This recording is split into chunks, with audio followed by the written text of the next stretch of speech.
حبل ممدود من السماء الى الارض، فرمایا آسمان سے زمین کی طرف اللہ کی لٹکتی ہوئی رسی۔ جب یہ تصور ہو کہ یہ وہ لٹکتی ہوئی رسی ہے جس کا دوسرا سرا میرے رب کے دستے قدرت میں، تو پھر کیا نور اترتا ہے، وہ کیفیت انسان کے اوپر جو طاری ہو جاتی ہے، تو پھر تیقن کی بجلیاں برستی ہیں، اتنا اجالا ہوتا ہے کہ اندھیرے کا تصور بھی محال ہو جاتا ہے۔ پھر قرآن کے حرفوں سے، لفظوں سے، نقطوں سے اور آراب سے نور پھوٹتا ہے، اور قرآن بس کھول کے بیٹھ جائیں تو من میں اجالے ہونا شروع ہو جاتے ہیں۔ جب یہ تیقن انسان کے ساتھ جڑ جائے، چے جائے کہ قرآن کھول کے پڑھا جائے، سمجھا جائے، مفاہیم و مطالب کو جو ہے وہ سمجھنے کی کوشش کی جائے، یا کسی عالم یا کسی صاحب نظر کی صحبت میں بیٹھ کے قرآن سیکھا جائے، پھر تو جو روشنیاں برستی ہیں، من میں اجالے ہوتے ہیں۔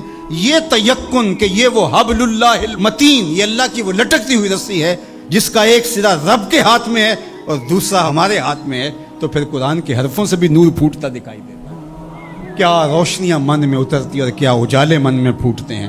تو فرمایا وَمَنِ ابْتَغَى الْهُدَى فِي غَيْرِهِ أَضَلَّهُ اللَّهُ وَهُوَ حَبْلُ اللَّهِ الْمَتِينُ، وہ اللہ کی لٹکتی ہوئی رسی ہے۔ وَهُوَ الذِّكْرُ الْحَكِيمُ، اللہ اکبر، یہ حکمت والا ذکر ہے۔ اس سے ضیائیں بھی پھوٹتی ہیں، روشنیاں بھی پھوٹتی ہیں، اور حکمت کے اجالے بھی نکلتے ہیں۔ اس کتاب حرف حرف نور بانٹتا ہے، لفظ لفظ اجالے بانٹتا ہے۔ قرآن کے لفظ نہیں ہے بلکہ کتاروں کے اندر چراغ رکھے ہوئے ہیں۔ اللہ اکبر، اس کی روشنی کے اندر زندگی کی راہیں اجالی جاتی ہیں، اور پھر زندگی کا اسلوب نصیب ہوتا ہے۔ وَهُوَ الصِّرَاطُ الْمُسْتَقِيمُ، اور یہ بالکل سیدھی راہ ہے۔ سیدھی راہ قرآن بتاتا ہے۔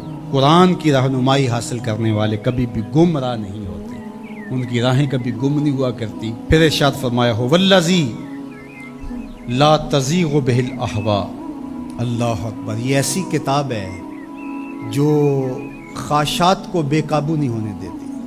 یہ کتنی بڑی بات میرے حضور نے فرمائی۔ انسان اپنی خواہشات کے پیچھے ہی لگ کر کے گمراہ ہوتا ہے۔ بلکہ میں آپ کو ایک اور بات بتاؤں، اور وہ یہ کہ ہر دور کے اسلوب بدلتے ہیں۔ اب خط تو نہیں آتا، اب میسج آتا ہے، دور بدل گیا ہے نا۔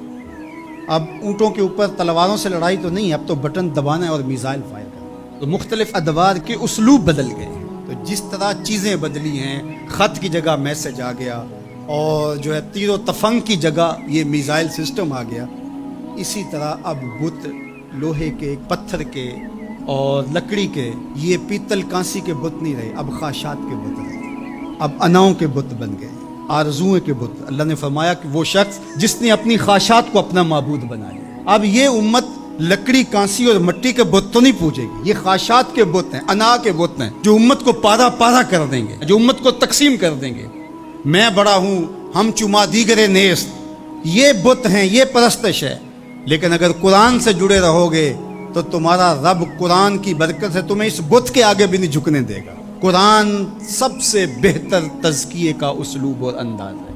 اللہ اکبر، اس لیے فرمایا کہ جب تزکیہ ہوتا رہے گا تو پھر نفس میں آوارگی نہیں آئے گی۔ اس لیے قرآن کی روزانہ کی بنیاد پہ جو تلاوت ہے وہ انسان کی زندگی کے اندر نظم پیدا کرتی ہے۔ اللہ نے چاہا تو آئندہ کچھ برس کے اندر جمعۃ المبارک کے خطبے کے دوران ہی انشاءاللہ قرآن مجید ترتیب سے ہم شروع کر کے کوشش کریں گے کہ جو ہے وہ والناس تک اس کی ضروری توضیحات اور تفسیرات جو ہے وہ آپ کے سامنے رکھی جائیں، اور یہ قرآن مجید کی کلاس کی شکل اجتماع جمعہ اختیار کرتے رہیں۔ اور کچھ ایسے لوگ بھی ہیں جن کی فیملیز بھی ساتھ آتی ہیں، اور اوپر خواتین بھی اس طرح موجود ہوتی ہیں، تو میرے ذہن میں آتا ہے کہ جو مکمل فیملیز آئیں گی، بچے بھی آئیں گے، بیٹے بیٹیاں بھی آئیں گی، مرد بھی آئیں گے، تو ان کو ہم المصطفیٰ قرآن فیملی کا نام دیں گے انشاءاللہ۔ آپ رجسٹریشن بھی کروا لیں اس کی، اور الگ بھی ان کے لیے جو ہے وہ سیشن رکھیں گے قرآن مجید کے حوالے سے۔